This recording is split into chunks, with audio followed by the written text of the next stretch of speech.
What are you saying? I'm in jail? What does that mean? I'm in jail? What's jail? Defeats a divided and dispirited Democratic campaign. On January 20th, 2025, Donald Trump is sworn in as 47th President of the United States. Unfortunately, he keeps his promises. Trump seizes control of a divided government, signing hundreds of executive orders implementing Project 2025. Trump replaces over 50,000 civil servants with hardline MAGA loyalists. The federal oath of office now requires declaring loyalty to the president, not the Constitution. Protected by the Supreme Court's grant of total immunity for official acts, Donald Trump orders the Department of Justice to arrest members of the January 6th Commission, current and former DOJ employees, and political opponents for treason, election interference, and conspiracy. He declares it to be an official act. Trump ends birthright citizenship by executive order and turns millions of American-born citizens into illegal aliens overnight. Mass deportations begin. Hundreds of thousands, including legal U.S. residents and American citizens, are imprisoned in newly built camps. Protests erupt. Trump addresses the nation from the Oval Office, invoking the Insurrection Act and declaring the protesters a danger to American sovereignty. He orders the National Guard to use deadly force to suppress the protests. In the wake of the bloody violence, Trump declares nationwide martial law, awarding himself new powers under the freshly signed American Sovereignty Protection Order, which defines protest of immigration policies as non-protected speech and a threat to national security. Governors in New York, California, Illinois, and elsewhere declare their opposition, promising to refuse compliance in their states. Trump orders their arrests. Trump pardons every January 6th attacker, including those who assaulted the police, and in a White House ceremony issues a new presidential medal honoring them. Many are given jobs in his administration. The Department of Education is renamed the Department of American Values and mandates a nationwide Christian nationalist curriculum for all schools receiving federal aid. Trump, joined by Speaker Mike Johnson and evangelical leaders, announces that the Department of Health and Human Services has reclassified mifepristone, making it illegal to distribute or prescribe, as well as new HHS regulations that make IVF treatments impossible to legally administer. Trump reverses one campaign promise by declaring a national abortion ban by executive order. Challenges to his authority are rejected by the Supreme Court, which has seen new appointments from Trump after it was expanded to 12 justices. He signs an executive order removing abortion records from HIPAA privacy regulations and announces a new federal data sharing program so states can monitor women's periods. Thousands are detained while crossing state lines under suspicion of seeking an abortion. Trump's acting Secretary of Defense, a disgraced ex-general, fires over 400 generals and admirals, leaving the military leaderless. Other Trump appointees purge the ranks of the CIA, FBI, and Department of Justice. By executive order, Trump withdraws the United States from NATO and ends Pentagon cooperation with Ukraine. Russian tanks enter Kyiv. Vladimir Zelensky is killed. It is announced that Trump will run for a third term, claiming he was unfairly cheated in the 2020 election. The Supreme Court ultimately agrees with this interpretation, paving the way for Trump's 2028 re-election. If you hear all this and believe it is impossible, then ask yourself, what did you believe was impossible just 8 years ago? This isn't a fantasy. This ain't a fantasy. And you know what? Even if Donnie loses, all that's going to happen. Because it already has. Patriot Act pretty much did all that, right? We're just living in an illusion. So, I live out here in the middle of the deep green. It's really pretty. It's been raining, so it's super lush. And but even around here, that you can't escape it, right? Because it's not so much the people; it's the economics, meaning I live in the accordion between the Blue Ridge and the Appalachian Mountains. It's a Sawtooth Mountain Range, the two. And so instead of having mountains, we have boom, boom, boom, boom, boom, boom, right? And so you go 2 or 3 miles, the road does this, There is no straight lines around here. But since 2019, virtually all the property around here has been purchased by 3 large corporations, all LLCs, and you can, they're where they come from is all over the place, but it basically goes back to Dubai and Saudi Arabia through mobster entities in Las Vegas. They want to there's a big, big lake here called Watoga Lake. And it's a very, very, very special, very environmentally sensitive kind of place. And it's mostly, or was mostly, national forest. And it just happened that all the properties around the lake, the coastline of the lake, it's about 1,200 miles, has been, deemed okay to build on. And the TVA wasn't involved, even though it's a TVA lake. And so they're building all these big houses. And what they're really building is these glamping sites, where you can drive in your RV, your big bus, and hook it up to the septic system, the electric system, and and because houses are so expensive in the little towns like Butler, they're taking people's homes, bulldozing them down, and turning it into a glamping site, for 8 or 10 buses, because they can get $800 a month for each site. Right? So we have increased the car dynamics here. By it's probably on the 2 county roads, and we only have 2 county roads because of the mountains. Like they're never going to build. There's no straight roads. They're not straightening it out. And they got tractor trailers on these roads. They should never have had them, but now they do, because they put a Dollar General every 7 miles on every road, and so pushed out all the small holler general stores. Anyway, so all of that is, pretty much they've redlined people's properties. They've made homeless 1,300 families by these corporations coming in and seeing who hasn't paid their taxes in the last year, and then just buys it, right? Straight up. Let's see.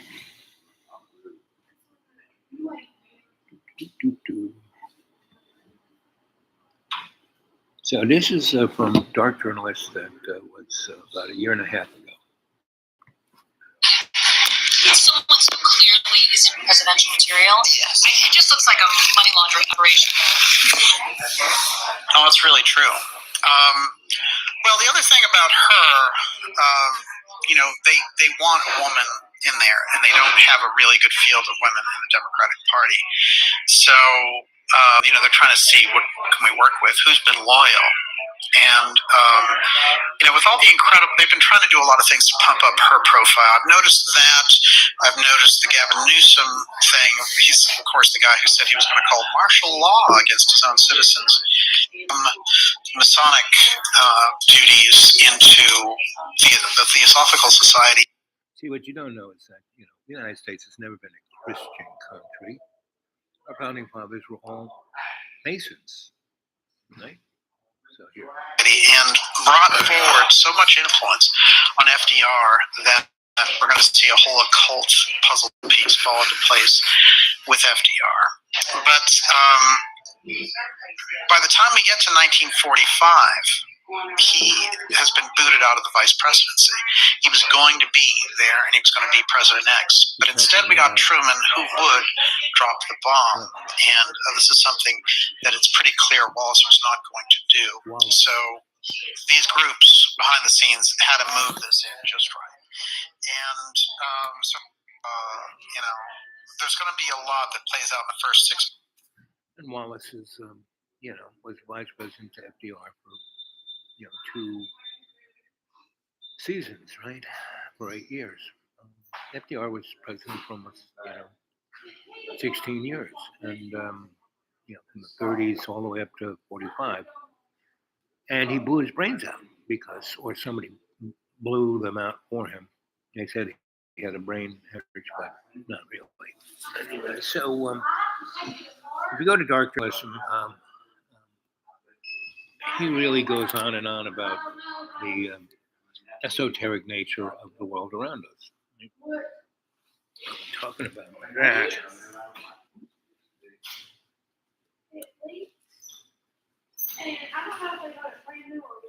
Here it is. It's a good book. The Unknowable Gurjeet, right? Let's see.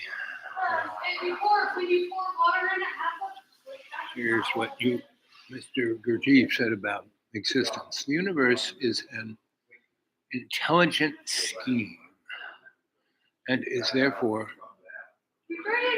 intelligible. The Gurjeet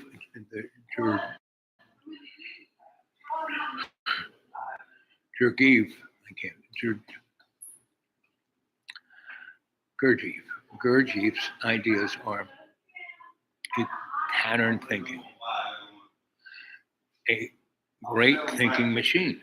Any question the mind, any question the mind of the man can put has been answered.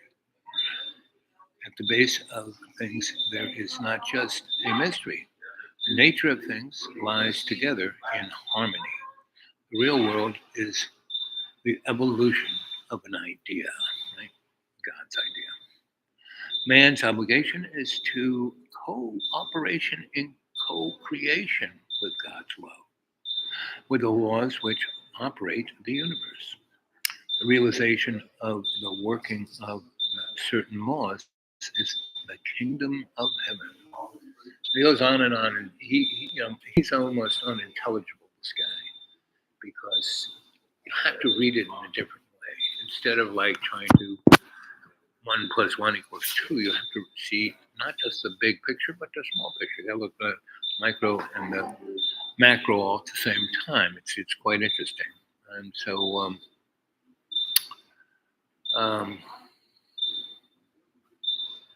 so here we are in the summer of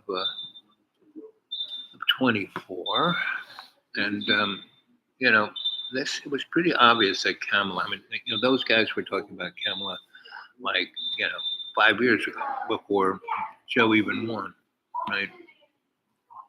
So,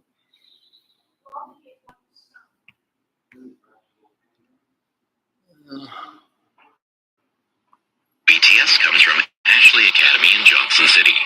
So I listen to WETSU. It's ETSU's public radio station. Is a great station. A lot of public radio stations are a waste of time, like Roanoke's or Asheville's, but this one is a good one. It's been around a real long time, and it was a college station first, and they kept it that, right? And so they do most of their own programming, like Inside Appalachia is theirs. Struggling right now. The pollen is just out of control in most places. And so they're not sleeping at night, which of course has knock-on effects, right? You're fatigued. You're not feeling your best. You're talking about our immune system, right? And I haven't really taken a shower in the last 5 years. I mean, maybe I've had 4 or 5. Go visit a friend and jump in there and just stay under the hot water and go, ooh, that feels good.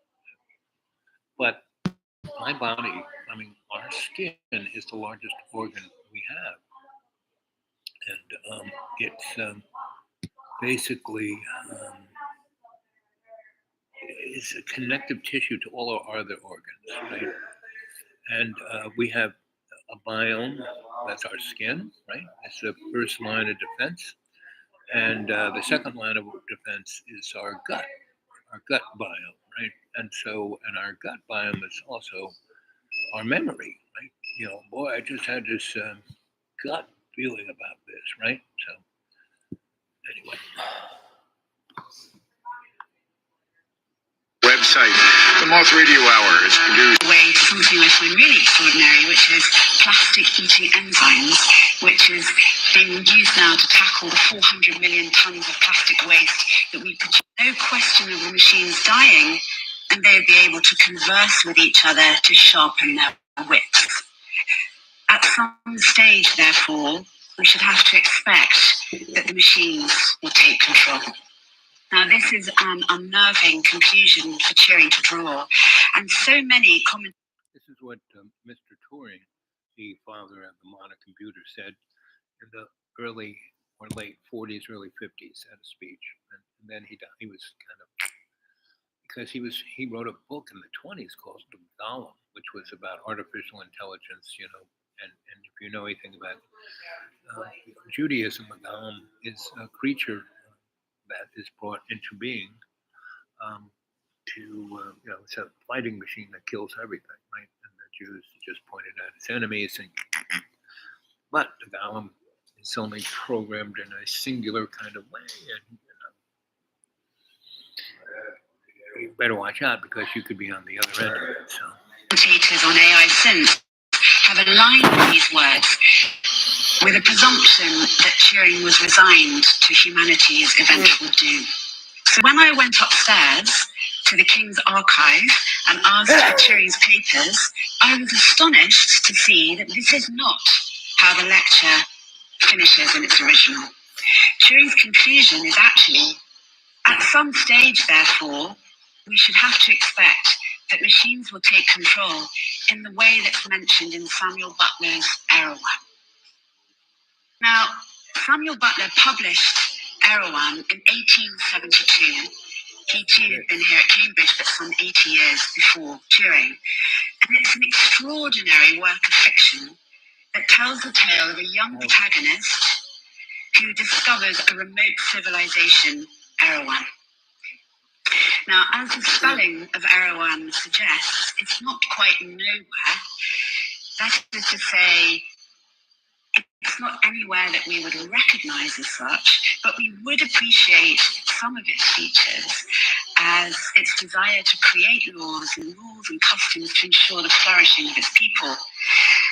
And now there's a great deal you could say about this book, both bad and good, but I just want to draw your attention to the fact that Butler is asking us to imagine a human society that has evolved over time, disconnected from the cultural assumptions and political society that we find ourselves in as a reader. Now, Website. The Moth Radio Hour is produced by me, Jay Allison, with Vicki Merrick at Atlantic Public Media in Woods Hole, Massachusetts. This hour was produced with funds from the National Endowment for the Arts. The Moth Radio Hour is presented by PRX. For more about our podcast, for information on pitching us your own story and everything else, go to our website, themoth.org. Coming to you from the campus of East Tennessee State University, this is WETS HD1 and WETS FM, Johnson City, Tennessee.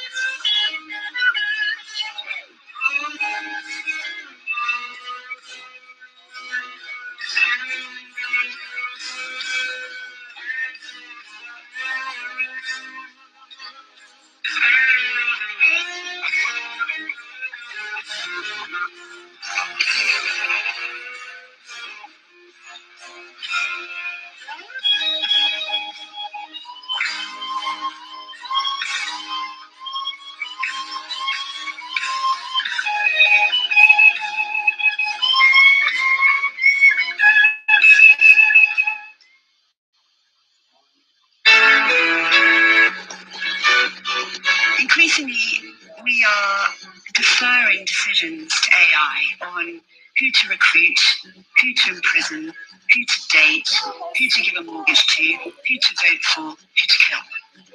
To compound this sort of thoughtlessness, no one really knows how the most advanced algorithms do what they do. The training procedure in deep machine learning determines the settings of millions of parameters which interact in such a complex way that we have reached a point where even the creator of an algorithm doesn't really quite understand it completely.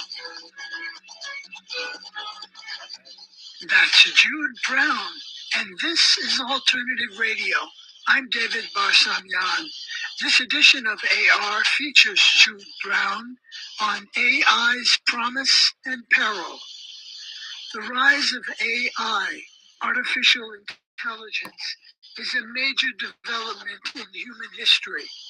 Its ramifications are profound. What is it exactly? AI provides a computer program the ability to think and learn on its own. It's a simulation of human intelligence into machines to do things that normally humans do.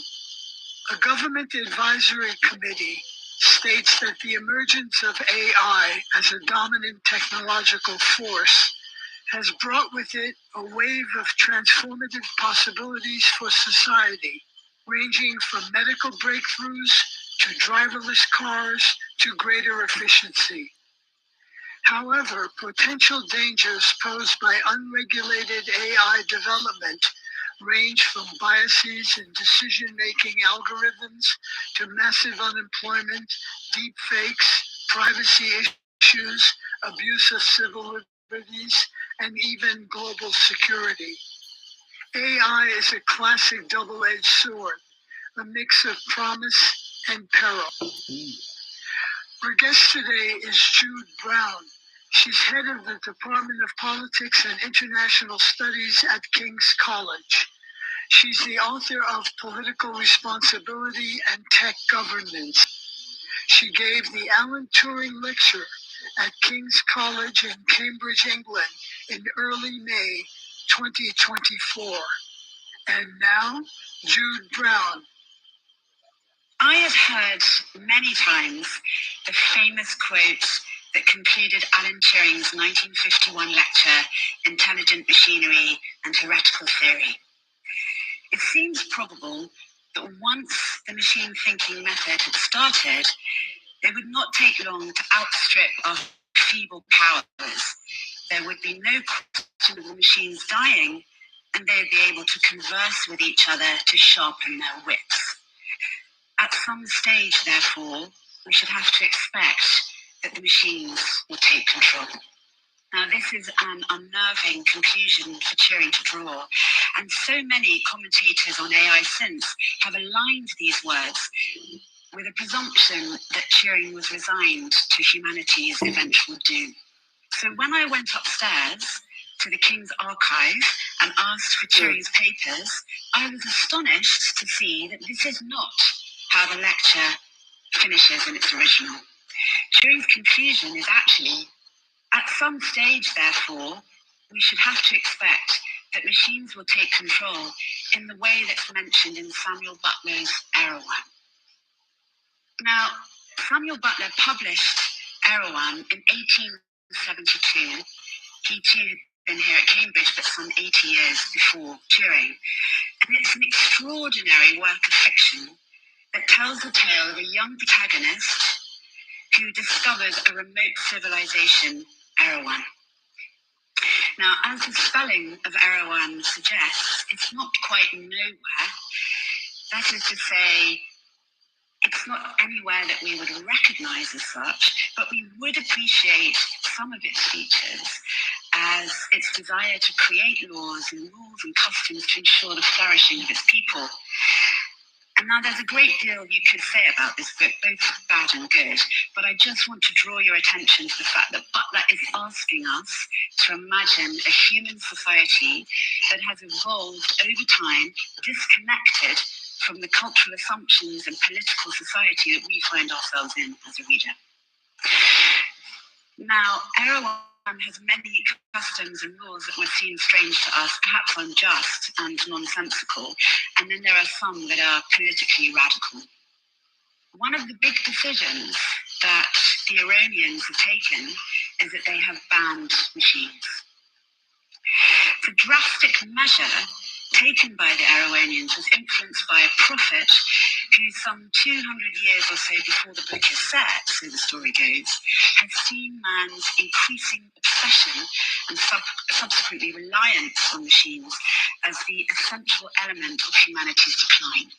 Indeed, the prophet predicted that the survival of the human race quintessentially depends on the halting of machine evolution, which otherwise would be the last of our planet's dominant inhabitants. So here are some examples of the Iranian prophet's observations about humanity's relationship with machines. The art of the machines they serve, that they may rule. They have preyed upon man's groveling preference to his material over his spiritual interests. How many men at this hour are living in a state of bondage to the machines? How many spend their whole lives from cradle to the grave, intending them by night and day? Is it not plain that the machines are gaining ground upon us when we reflect on the increasing number of those who are bound down to them as slaves, and of those who devote their whole souls to the advancement of the mechanical kingdom? Now, these fears, written by Butler in 1872, are echoed today. Yudkowsky, for example, is a well-known decision theorist and lead researcher at the Machine Intelligence Research Institute in California, and he says in what is now a famous interview in Time magazine, "Many researchers think we're plunging towards a catastrophe, with more of them daring to say it in private than in public, but they think they can't unilaterally stop the forward plunge, that others will go on even if they personally quit their jobs, and so they all think they might as well keep going. This is a stupid state of affairs, and the rest of humanity ought to step in at this point and help the industry solve its collective action problem." Most likely, Yudkowsky was thinking of Elon Musk. He said recently, "If I could press pause on AI, or really advanced AI digital superintelligence, I would." But he didn't. He doubled down so we can make more money. And that's where we are today. And so virtually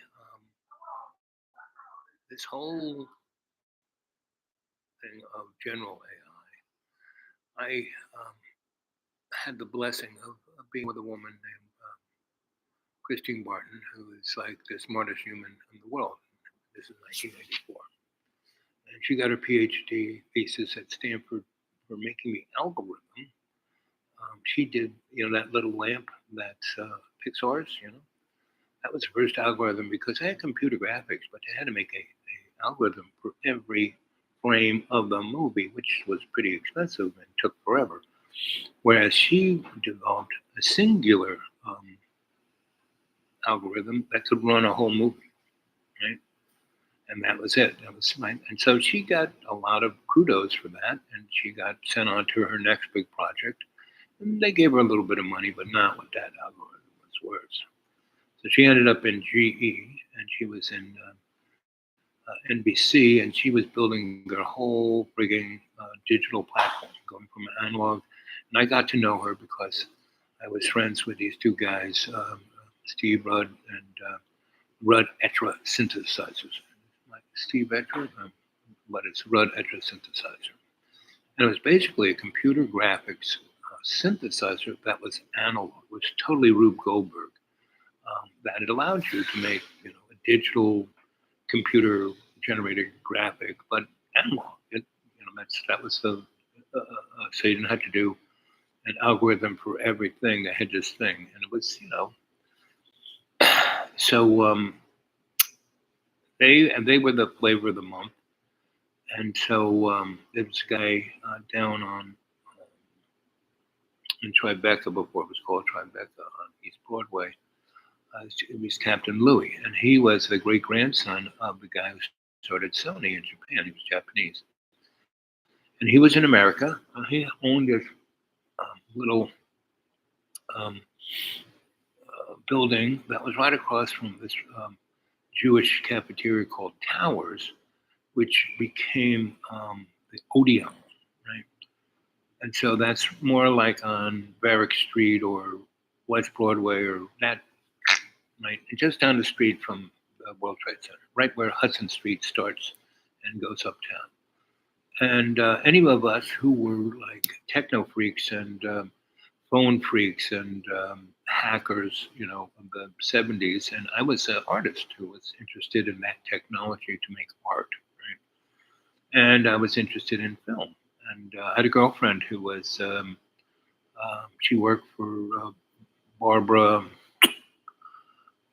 the lady who started Children's Television Workshop that did The Electric Company and Sesame Street and all those shows, Barbara. And she was the money behind it. I wired her studio that was on Reed Street. Right? She bought a whole building and had a whole 5,000 square foot lofts, and we did the studio. So my girlfriend, she was Swedish, and she was here on the Swedish nickel. And that's where I learned about Sweden. Right? I went to Sweden with her once, and saw that, man, that's you don't have to worry about paying your bills in Sweden, at least not then. And she lived in this little town called Forshuga, which later a friend of mine who was like trying to dodge the draft went, and he married a Swedish girl. Anyway, so I had my Swedish connection, and she was great, and she loved me. And her roommate was this lady who did.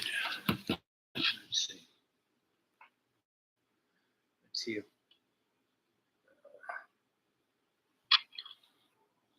New York performing artist who makes costumes. And there it is.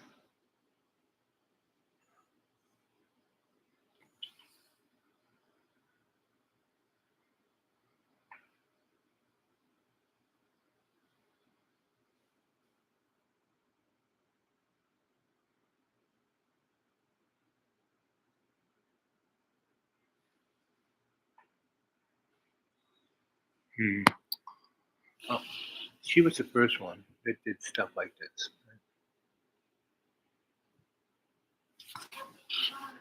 Let's see.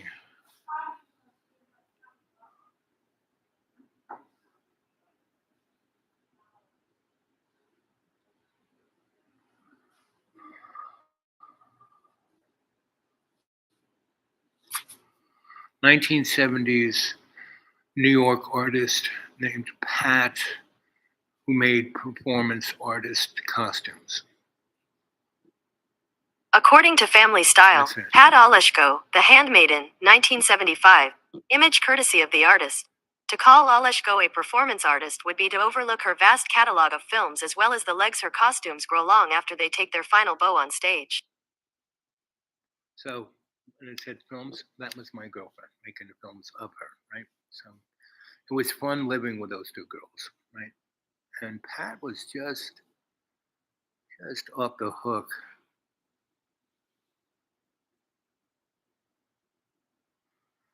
Yeah. Yes, my boy. Had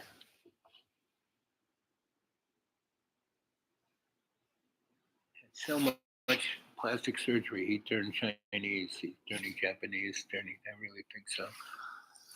Anyway, so Captain Louis, let's see if I have Captain Louis. Captain Louis, New York City Japanese video artist.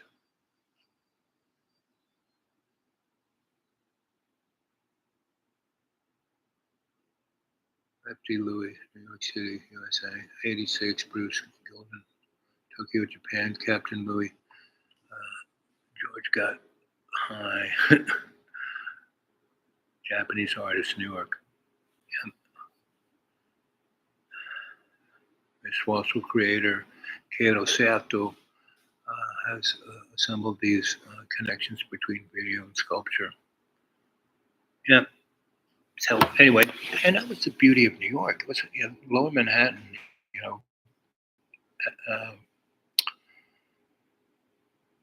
Soho and Tribeca. It was like a little town, and it was all full of artists. And on one end was Wall Street, and the other end was, basically the garment district. And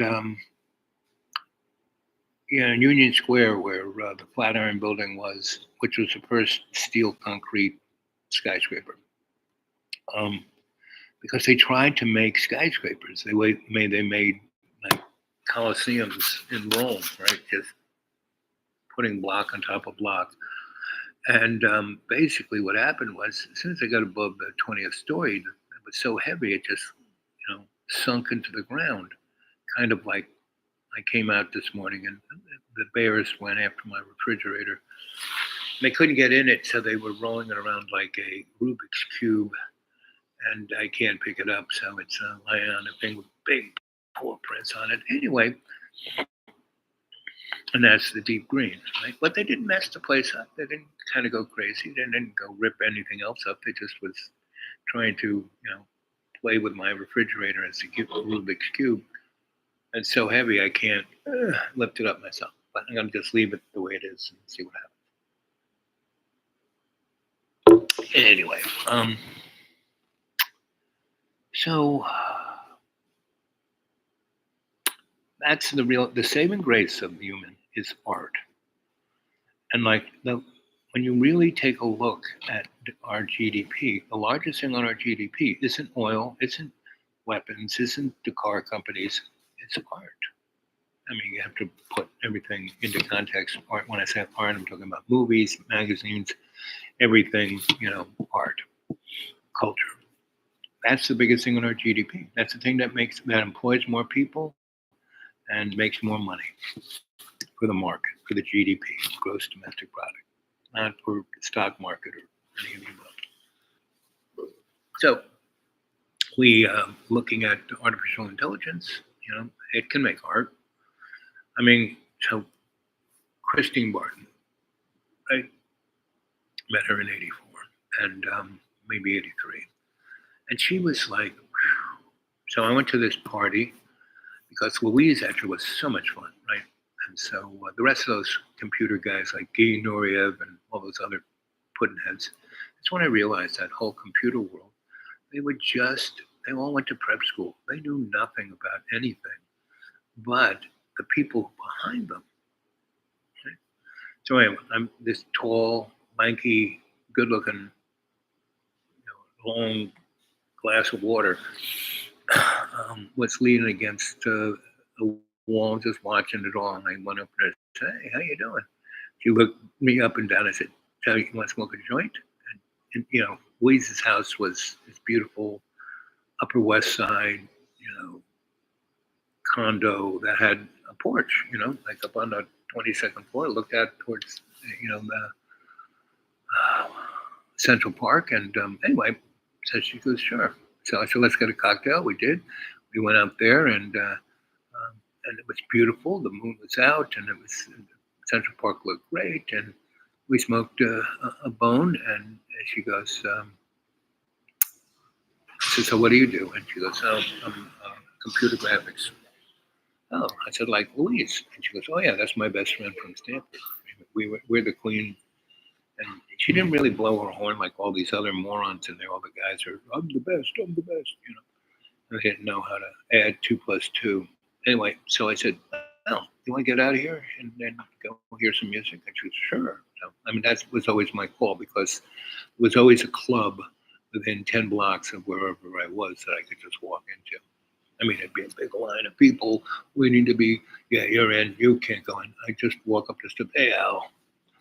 And anyway, so, we went to, I think, Kamikazes, and, and everyone was going, "Hey, Al," and owners came over and said, "Al, why don't you come upstairs?" And so we went up there, and I said, "This is Christine.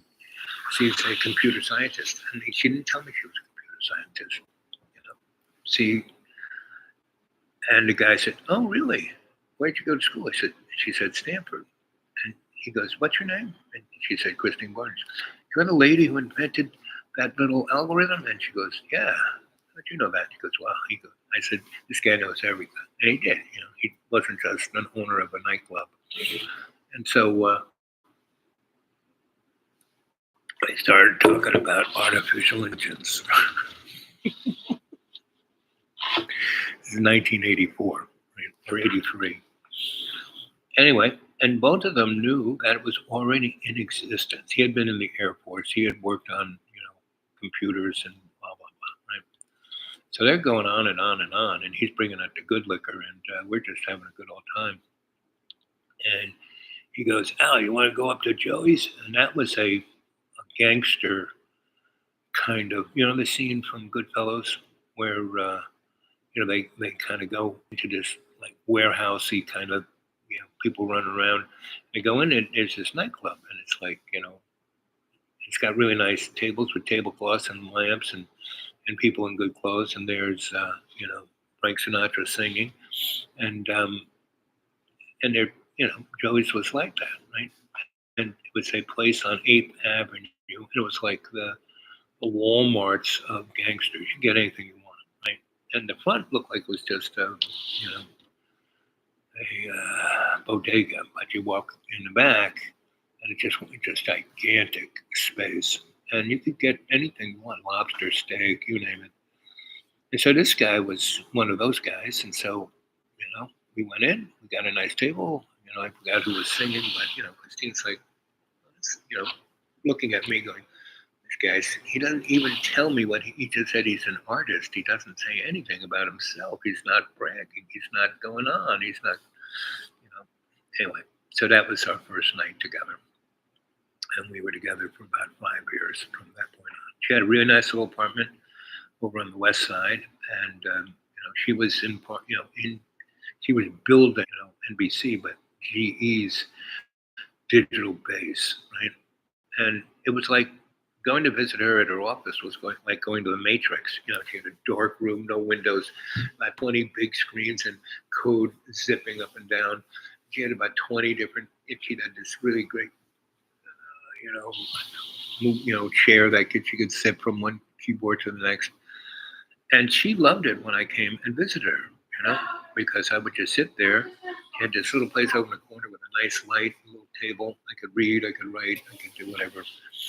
And she had a little terminal that I could, play with. And she would get stressed out, and I would like rub her neck and rub her arms and rub her feet. And she was like, "Oh, well, yeah, okay." Well, she get an idea, and she'd go back to work, right? So my being there increased her productivity, right? And so, but every time she, I would come to the front door, even though I knew everybody there, I had to check in, and that means she'd have to sign in for me. And so every time she left her keyboard, GE was losing 10 grand, So her boss, Tom Alfieri, head of news, basically said, "Oh, you have to work for us, so you can get an ID." I said, "Well, just give me an ID." So, "Oh, no, we can't do that. You have to work for us." I said, "So what's my job?" "Oh, being Christine's boyfriend." I said, "No, no, no, no. You don't pay me for that, but give me another job. I could do almost anything.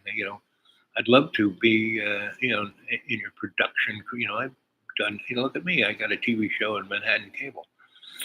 Anyway, so this guy is going, So they finally basically don't hire me, but I was the only person in the GE institution that I got a, ID card with my picture and a number, and I could pretty much go anywhere. We could go into any GE facility and make it. I mean, GE makes everything, nuclear weapons, you name it, they do it. And so it was fun, right? And she was ahead of the whole frigging department, but no one had a clue what she was doing. All these other computer guys, and they were like in the dust. They were in the 30s, and Christine was already in Star Trek. And so so the boys will be boys, and so they would basically give her a hard time, do stuff like take a crap in her desk, right? And she never went into her office. She was just in her inner sanctum all the time. And, she went into her office once. She hadn't been in it for 3 weeks, and it smelled totally terrible. And, the people on that floor going, "What's that smell?" And she goes, "What do you think it is?" And so she didn't even go, like I said, she never used her office. And so, she said, listen, Tom, her boss, head of news and NBC, these yahoos are, this is like, New York, this is like, he goes, well, I can't do anything about this, the union, blah, blah, blah. And she goes, well, it's inhibiting my productivity. And he goes, I'll talk to him about it. And he never did. So I told her, I said, the minute you finish this project, I'm going to fire you, right? And so, and say that you're overqualified. And basically, so what you need to do is document everything you're doing. And I'm going to introduce you to a really good lawyer and a sexual harassment lawyer. And you have real leverage because you're doing this project. I have no idea what it is. They want a turnkey operation, right?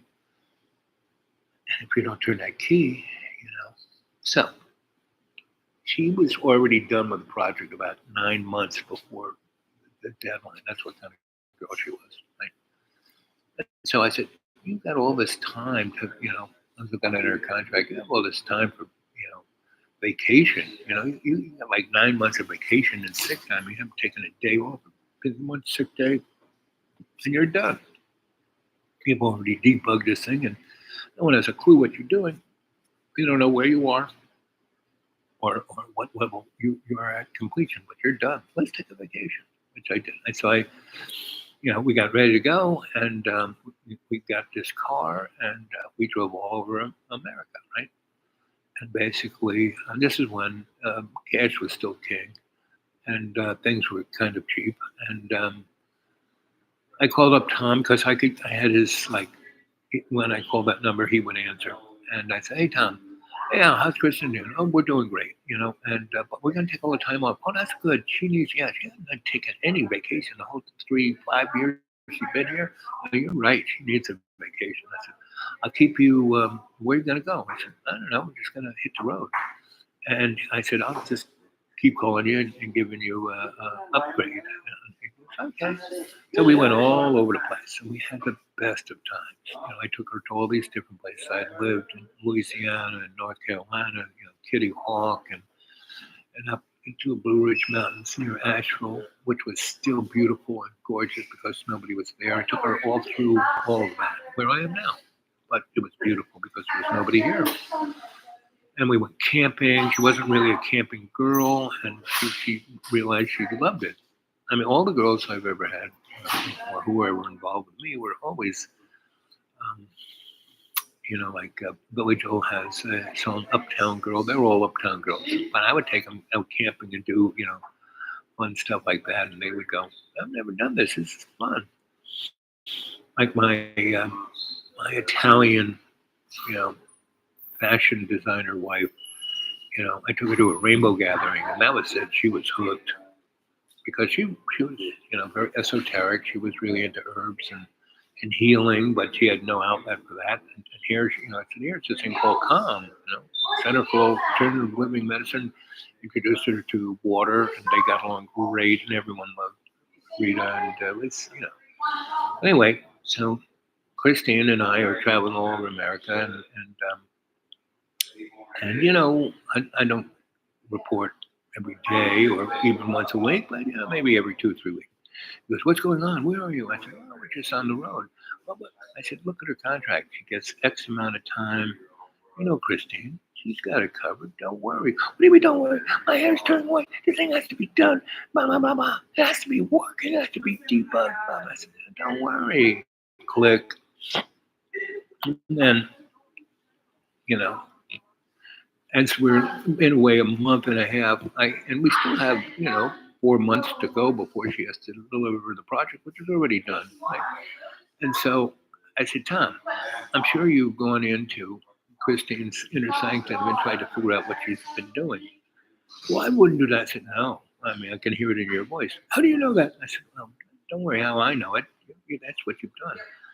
And what happened? That's why I'm so freaked out. We tried to get in. We had all the passwords, and it locked itself out. We can't get into it. It's our whole system runs through it. It's running it now, and we can't do anything about it. Because it was AI. It's 1984, between 84 and 85. and he's freaking out. I said, listen, what did I, a year and a half ago, I was telling you about the boys being boys and treating like, is this about that? I said, yeah, it is about that. It's about respect. Yeah, so you're paying her 70 grand a year. Forget about it. You own this thing. It's worth trillions of dollars. And you're going to give her 75? Yeah, come on. You got to do better. You got to give her a bonus, right? Or else, good luck with that. You talk to our lawyers. You have a lawyer. I said, oh boy, do we ever. And he said, you're doing this on purpose. You want money. I'll pay you anything. And I said, no. It doesn't work that way. He's my allegiance is to her, not you, buddy. So, click. So we don't talk for about 3 weeks. And then I said, hey, we're in New York. We still have 3 months to go. I said, so have you thought about, yeah, well, we're going to give her a bonus. I said, how much? Oh, 200 grand. I said, you got to be kidding me. You got to do better than that. Like 6, 7, 8 figures, maybe 10 million. But that's a budget for pencils. Anyway, so it went like that until it got to the point where the lawyer talked to them, and they did pay her really well, and they got a working system, and that was it. But she got respect. She got put on this IEEE, which is the leading electrical engineers. They have no woman ever was on their board. She was. She started a thing called SIGGRAPH, a computer graphic, blah, blah, blah, for SIGGRAPH, right? Which is now their biggest thing. She and Louise started that. And then they kind of, she became, and so they started this thing called New York Institute of Technology out at this beautiful millionaires estate out there in Westbury, out there in Long Island, kind of near the Miracle Mile, kind of right in the middle of that part of near Old Brookville to Freeport, kind of neck of the woods on 107. Big, beautiful estate, like 300 acres. And that's where AI was created, because all you got to do is look at NYIT and look at who was there, it's all the people who do it, right? And the interesting thing is, the major project at that time in the late 80s was, Brookhaven National Laboratories, which is not that far from there, had the project to do because they had supercomputers, and they were trying to figure out the human genome. And this guy got a contract for $1 billion to figure the human genome is going to take 10 years, blah, blah, blah, right? Christine said, I can do it in 6 months. He goes, what? And she goes, so she goes, so they're going to give you $1 billion. I want X for, figuring this out for you, which he did. And he got the Nobel Prize, and Christine everyone knew she did that. So, and she turned into that person who, she was already there. She knew who she was and what she could do. And now she had the confidence about it. And so she got whatever she wanted. So I'm sure she's off on another planet. A scene from Captain America where, Cap and the Russian assassin go into that DARPA, site, right? And they go underground and they go in this control room, 1970s computers and the big screen there, and they put in the thumb drive, and the Nazi guy, who worked for Red Skull, he's now inside the computer, right? So anyway, so here we are, 53 minutes and 53 seconds. I love when that happens. We have half a battery, so nobody's watching. What time is it? It's 11:17. I'm gonna go run some errands and come back around 1 or 2 o'clock and see what you guys are up to. See if anybody else. Marker 113. I love what you said. You never have to take down messages. Anyway, so I love you guys. Thanks for the 2 thumbs up. Get more people to watch the show. This is Dreamy Dreamland with Sensei Bob. So Okay, my email, if you want to get a hold of me personally, dudewake42 at Gmail. Dudewake42 at Gmail. Anyone want to throw something on my PayPal? I haven't looked at it for about 6 months. I'm sure they're going to want me to do something stupid about PayPal. PayPal is a pain in the ass. That's why I don't even bother with it. I mean, it's still there. If you want to throw something in, it'd be great. Like right now, I have $8 to my name until the 6th of August. So it's like, 10, 12 days. Could you live on $8? I mean, not only did I live on $8, I had a nice breakfast, right? Now I'm at $8. Okay, I love you guys. Talk to you a little later.